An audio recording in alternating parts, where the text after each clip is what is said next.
Hi friends, പുതിയൊരു വീഡിയോയിലേക്ക് സ്വാഗതം. റേഷൻ അരി കൊണ്ട് ഇഡ്ഡലിയൊക്കെ ഉണ്ടാക്കുമ്പോൾ ചിലപ്പോഴൊക്കെ പശപശപ്പ് പോലെ ഒട്ടിപ്പിടിക്കാറില്ലേ? ഒട്ടും തന്നെ ഒട്ടിപ്പിടിക്കാതെ നല്ല പെർഫെക്റ്റ് ഇഡ്ഡലി ഉണ്ടാക്കാനായിട്ട് അരി കുതിർക്കുമ്പോഴും അരയ്ക്കുമ്പോഴും അതുപോലെ തന്നെ മാവ് കൂട്ടി വയ്ക്കുമ്പോഴൊക്കെ ഇതുപോലുള്ള കുറച്ച് കുഞ്ഞു കുഞ്ഞു കാര്യങ്ങൾ ചെയ്താൽ മതി. അപ്പോൾ നമ്മുടെ തുമ്പപ്പൂ പോലെ സോഫ്റ്റായ ഇഡ്ഡലി ഉണ്ടാക്കുന്നത് എങ്ങനെയാണെന്ന് കണ്ടാലോ? ഇഡ്ഡലി ഉണ്ടാക്കാനായിട്ട് ഞാനിവിടെ 1 ഗ്ലാസ് റേഷൻ പച്ചരിയാണ് എടുത്തിട്ടുള്ളത്. അരിയൊക്കെ അളന്നെടുക്കാനായിട്ട് നിങ്ങളുടെ കയ്യിൽ മെഷറിംഗ് കപ്പ് ഉണ്ടെങ്കിൽ അതെടുക്കാവുന്നതാണ്. അല്ലെങ്കിൽ ചായ കുടിക്കുന്ന ഗ്ലാസ്സോ എന്തെങ്കിലും ബൗളോ നമുക്ക് അളവിനായിട്ട് എടുക്കാം. റേഷൻ പച്ചരി മാത്രമല്ല കേട്ടോ, ചിലപ്പോഴൊക്കെ നമ്മൾ കടയിൽ നിന്ന് വാങ്ങിക്കുന്ന ക്വാളിറ്റി കൂടിയ പച്ചരി കൊണ്ട് ഇഡ്ഡലി ഉണ്ടാക്കുമ്പോഴും ഇങ്ങനെ പശപശപ്പൊക്കെ ഉണ്ടാവാറുണ്ട്. ഇഡ്ഡലിയും ദോശയൊക്കെ ഉണ്ടാക്കാനായിട്ട് എടുക്കുന്ന ഏത് പച്ചരിയും ഇതുപോലെ ഒന്ന് ചെയ്തിട്ട് ഉണ്ടാക്കുകയാണെങ്കിൽ ഒട്ടും ഒട്ടിപ്പിടിക്കാത്ത നല്ല പെർഫെക്റ്റ് ആയിട്ട് ഉണ്ടാക്കിയെടുക്കാൻ സാധിക്കും. ഒരു പാത്രം സ്റ്റവിൽ വെച്ച് ചൂടാക്കിയ ശേഷം അതിലേക്ക് നമ്മൾ എടുത്തു വച്ചേക്കുന്ന പച്ചരി ഇട്ട് കൊടുക്കാം. ഇനി ഇത് ഏകദേശം 1 മിനിറ്റ് നേരം ഒന്ന് വഴറ്റിയെടുക്കാം. കൂടുതൽ വഴറ്റേണ്ട ആവശ്യമൊന്നുമില്ല കേട്ടോ, ഒരൊറ്റ മിനിറ്റ് മാത്രം വഴറ്റിയാൽ മതി. അതായത് നമുക്ക് ഈ പച്ചരി ചൂടോടെ കൈകൊണ്ട് വാരിയെടുക്കാനുള്ള പാകത്തിന് വഴറ്റിയെടുത്താൽ മതി. റേഷൻ പച്ചരിയോ സാദാ പച്ചരിയോ ഏതായാലും അതിൻ്റെ ആ പശപശപ്പ് മാറ്റിയെടുക്കാൻ പറ്റിയ നല്ലൊരു ടിപ്പാണിത്. പിന്നെ ഇഡ്ഡലിക്കും ദോശയ്ക്കും മാത്രമല്ല കേട്ടോ, പുട്ടിനും ഇടിയപ്പത്തിനൊക്കെ ആയിട്ട് നമ്മൾ വീട്ടിൽ അരിപ്പൊടി തയ്യാറാക്കി എടുക്കാറില്ലേ? ആ സമയത്തും ഇങ്ങനെ ഒന്ന് വറുത്തെടുക്കുകയാണെങ്കിൽ വളരെ നല്ലതായിരിക്കും. അപ്പോൾ ഇതാ ഞാനിവിടെ അരി പാകത്തിന് ചൂടാക്കി എടുത്തിട്ടുണ്ട്. ഇനി ഇത് നമുക്കൊരു പാത്രത്തിലേക്ക് ഇട്ട് കൊടുക്കാം. ഇതിന് ചൂടാറുന്നതിന് മുമ്പ് തന്നെ നമുക്കിതൊന്ന് കഴുകിയെടുക്കണം. അരിയോടൊപ്പം നമുക്ക് 2 ഐറ്റംസ് കൂടി ചേർത്ത് കഴുകിയെടുക്കാം. 1 ഗ്ലാസ് പച്ചരിയാണ് നമ്മളിവിടെ എടുത്തിട്ടുള്ളത്. അതേ ഗ്ലാസ്സിന് 1/4 ഗ്ലാസോളം ഉഴുന്നാണ് നമുക്കിതിലേക്ക് വേണ്ടത്. 1 ടീസ്പൂൺ ഉലുവ കൂടി ചേർത്ത് നമുക്കിത് നന്നായിട്ടൊന്ന് കഴുകിയെടുക്കാം. വെള്ളം ഒഴിച്ച് 3 പ്രാവശ്യമെങ്കിലും കൈകൊണ്ട് നന്നായിട്ട് തിരുമ്മി കഴുകിയെടുക്കണം. നിങ്ങൾക്ക് വേണമെങ്കിൽ അരിയും ഉഴുന്നൊക്കെ സെപ്പറേറ്റ് ആയിട്ട് കഴുകി സോക്ക് ചെയ്യാൻ വെക്കാവുന്നതാണ്. ഞാനിപ്പോൾ അങ്ങനെ ചെയ്യുന്നില്ല, എല്ലാം കൂടി ഒരുമിച്ചിട്ടാണ് കഴുകിയെടുക്കുന്നത്. നന്നായിട്ട് കഴുകിയെടുത്ത ശേഷം നമുക്കിതിലേക്ക് നികക്കെ വെള്ളം ഒഴിച്ചു കൊടുക്കാം. ഇനി ഏകദേശം ഒരു 5 മണിക്കൂർ നേരത്തേക്ക് ഇത് സോക്ക് ചെയ്യാനായിട്ടൊന്ന് മാറ്റിവെക്കാം. പിന്നെ ഇഡ്ഡലിയും ദോശയൊക്കെ ഉണ്ടാക്കാനായിട്ട് അരിയും ഉഴുന്നൊക്കെ വെള്ളത്തിലിട്ട് കുതിർത്തെടുക്കുമ്പോൾ കുറഞ്ഞത് 4 മണിക്കൂറെങ്കിലും കുതിർത്തെടുക്കാൻ ശ്രദ്ധിക്കണം. എങ്കിൽ മാത്രമേ നല്ല പെർഫെക്റ്റ് ആയിട്ട് ഇതൊക്കെ നമുക്ക് ഉണ്ടാക്കിയെടുക്കാൻ സാധിക്കുകയുള്ളൂ. 5 മണിക്കൂറോളം ഞാനിവിടെ കുതിർത്തെടുത്ത അരിയും ഉഴുന്നുമാണ് കേട്ടോ ഇത്. നന്നായിട്ട് കുതിർന്ന് കിട്ടിയിട്ടുണ്ട്. ഇനി ഇത് നമുക്കൊരു മിക്സിയുടെ ജാറിലേക്ക് ഇട്ടൊന്ന് അരച്ചെടുക്കാം. ഇഡ്ഡലി നല്ല സോഫ്റ്റ് ആയിട്ട് കിട്ടുന്നതിന് വേണ്ടി നമുക്കിതിലേക്ക് കുറച്ച് ചോറ് ചേർത്ത് കൊടുക്കാം. നമ്മൾ ആ അരിയും ഉഴുന്നൊക്കെ അളന്നെടുത്ത പാത്രം ഏതാണോ ആ പാത്രത്തിന് 1/2 പാത്രം ചോറ് കൂടി നമുക്കിതിലേക്ക് ഇട്ടൊന്ന് അരച്ചെടുക്കണം. ഞാനിവിടെ അളവ് പാത്രമായിട്ട് എടുത്തത് 1 ഗ്ലാസ്സാണ്. അതുകൊണ്ട് ഗ്ലാസ്സിന് 1/2 ഗ്ലാസ് ചോറാണ് ചേർത്ത് കൊടുക്കുന്നത്. ഇനി ഇത് അരയ്ക്കുന്നതിന് മുമ്പ് ഈ ഒരു സൂത്രം ചെയ്യണം. എങ്കിൽ മാത്രമേ നല്ല സോഫ്റ്റ് ആൻഡ് സ്പോഞ്ചി ഇഡ്ഡലി നമുക്ക് ഉണ്ടാക്കിയെടുക്കാൻ സാധിക്കുകയുള്ളൂ.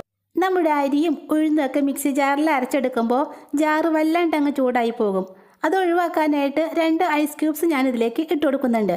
ഇനി ഇതിലേക്ക് കുറച്ച് വെള്ളവും കൂടി ചേർത്ത് നമുക്കിതൊന്ന് അരച്ചെടുക്കാം. പിന്നെ ഐസ് ക്യൂബ്സ് ഇട്ട് അരക്കണമെന്ന് നിർബന്ധമൊന്നുമില്ല കേട്ടോ. അരയ്ക്കുന്നതിന് 1 മണിക്കൂർ മുമ്പെങ്കിലും നമ്മുടെ അരിയും ഉഴുന്നും എടുത്ത് ഫ്രിഡ്ജിൽ വെച്ച് നന്നായിട്ടൊന്ന് തണുപ്പിച്ചെടുത്താലും മതി. അരയ്ക്കുന്ന സമയത്ത് മിക്സി ജാറ് ചൂടാവുകയും നമ്മുടെ ഉഴുന്ന് വല്ലാണ്ട് അങ്ങ് വെന്തു പോവുകയും ചെയ്യും. ഈ സമയത്ത് ഉഴുന്നിൻ്റെ പശിമയും ടേസ്റ്റ് നഷ്ടപ്പെടും. അത് ഒഴിവാക്കുന്നതിന് വേണ്ടിയാണ് ഐസ് ക്യൂബ്സ് ഇടുന്നതും ഫ്രിഡ്ജിൽ വെച്ച് തണുപ്പിച്ചെടുക്കുന്നതും. അതുപോലെ തന്നെ ഇഡ്ഡലിക്ക് മാവ് അരയ്ക്കുമ്പോൾ വെള്ളം കുറേശ്ശെ ഒഴിച്ച് നല്ല കട്ടിക്ക് വേണം അരച്ചെടുക്കാൻ. നല്ല തിക്ക് മാവാണ് ഇഡ്ഡലിക്ക് നല്ലത്. അതായത് ഇഡ്ഡലി തട്ടിലേക്ക് മാവ് കോരി ഒഴിക്കുമ്പോൾ ഒഴിച്ചെടുത്തിരിക്കണം മാവ്. എങ്കിൽ മാത്രമേ നല്ല പെർഫെക്റ്റ് ഇഡ്ഡലി ഉണ്ടാക്കിയെടുക്കാൻ പറ്റൂ. ഇതാ ഞാനിവിടെ ഇഡ്ഡലി മാവ് അരച്ചെടുത്തിട്ടുണ്ട്. ഇനി ഇതൊരു പാത്രത്തിലേക്ക് ഒഴിച്ചു കൊടുക്കാം. കണ്ടോ, വെള്ളത്തിൻ്റെ അളവ് കുറച്ച് നല്ല കട്ടിക്ക് തന്നെയാണ് ഞാനിവിടെ മാവ് തയ്യാറാക്കിയിട്ടുള്ളത്. ഇതുപോലെ നല്ല തിക്കായിട്ട് തന്നെ വേണം മാവ് തയ്യാറാക്കിയെടുക്കാൻ. മാവ് പാത്രത്തിലേക്ക് ഒഴിച്ചതിന് ശേഷം നമുക്കിത് നന്നായിട്ടൊന്ന് ഇളക്കി മിക്സാക്കി എടുക്കണം. കൈ നന്നായിട്ട് കഴുകിയതിന് ശേഷം കൈ കൊണ്ട് നമുക്കിത് ഇളക്കി മിക്സാക്കി എടുക്കാം. നിങ്ങൾക്ക് വേണമെങ്കിൽ സ്പൂൺ ഉപയോഗിക്കാം കേട്ടോ. കൈ കൊണ്ട് മിക്സാക്കുമ്പോൾ നമ്മുടെ കയ്യിലുള്ള നല്ല ബാക്ടീരിയകൾ കൂടി മാവിലേക്ക് ഇറങ്ങി നമ്മുടെ മാവ് നന്നായിട്ട് പുളിച്ച് പൊന്തി വരും. കൈ കൊണ്ട് ഏകദേശം 5 മിനിറ്റോളം നമുക്കിതൊന്ന് ഇളക്കിയെടുക്കാം. ഇതുപോലെ മാവ് കോരി ഒഴിച്ച് പതപ്പിച്ചെടുക്കണം. പിന്നെ നമ്മളിതിലേക്ക് ഈസ്റ്റോ ബേക്കിംഗ് സോഡയോ പുളിമാവോ ഒന്നും തന്നെ ചേർക്കുന്നില്ല കേട്ടോ. അല്ലാതെ തന്നെ നമ്മുടെ മാവ് നല്ല പെർഫെക്റ്റ് ആയിട്ട് പൊന്തി വരും. നന്നായിട്ട് ഇളക്കി മിക്സാക്കിയ ശേഷം നമുക്ക് ഈ പാത്രം ഒന്ന് അടച്ച് ഇതൊന്ന് പുളിപ്പിക്കാനായിട്ട് മാറ്റിവെക്കാം. കുറഞ്ഞത് 8 മണിക്കൂറെങ്കിലും റെസ്റ്റ് ചെയ്യാൻ വെച്ചാൽ മാത്രമേ നമ്മുടെ മാവ് നന്നായിട്ട് പുളിച്ച് പൊന്തി വരികയുള്ളൂ. തലേ ദിവസം രാത്രിയിൽ തയ്യാറാക്കി വെച്ച നമ്മുടെ ഇഡ്ഡലി മാവ് എന്തായെന്ന് ഒന്ന് നോക്കിയാലോ. കണ്ടോ, ഈസ്റ്റോ ബേക്കിംഗ് സോഡയോ പുളിമാവോ ഒന്നും തന്നെ ചേർക്കാതെ നല്ല പെർഫെക്റ്റ് ഇഡ്ഡലി ബാറ്ററാണ് നമുക്കിവിടെ കിട്ടിയിട്ടുള്ളത്. കോരി എടുക്കുമ്പോൾ നല്ല തിക്കായിട്ട് നല്ല വെണ്ണ പോലെയുണ്ട് നമ്മുടെ ഇഡ്ഡലി മാവ്. പിന്നെ അരയ്ക്കുന്ന സമയത്ത് ഞാനിതിലേക്ക് ഉപ്പ് ചേർത്തിട്ടില്ലായിരുന്നു. ഞാൻ എങ്ങനെ ഇഡ്ഡലിക്കും ദോശയ്ക്കൊക്കെ മാവ് അരയ്ക്കുമ്പോൾ ഉപ്പ് ചേർത്ത് അരയ്ക്കാറില്ല കേട്ടോ. ഉപ്പ് ചേർത്ത് മാവ് അരച്ച് വെച്ചാൽ എനിക്കിതുപോലെ പുളിച്ച് കിട്ടാറുമില്ല. അതുകൊണ്ടാണ് ഞാൻ ഉപ്പ് ചേർക്കാതെ തന്നെ മാവ് തയ്യാറാക്കി വെക്കുന്നത്. ഇഡ്ഡലി ബാറ്ററിലേക്ക് ആവശ്യത്തിന് ഉപ്പ് ചേർത്തതിന് ശേഷം ഒരു സ്പൂണ് കൊണ്ട് മെല്ലെ ഒന്ന് ഇളക്കി മിക്സാക്കി കൊടുക്കാം. അധികം അങ്ങോട്ട് കുത്തി ഇളക്കരുത് കേട്ടോ.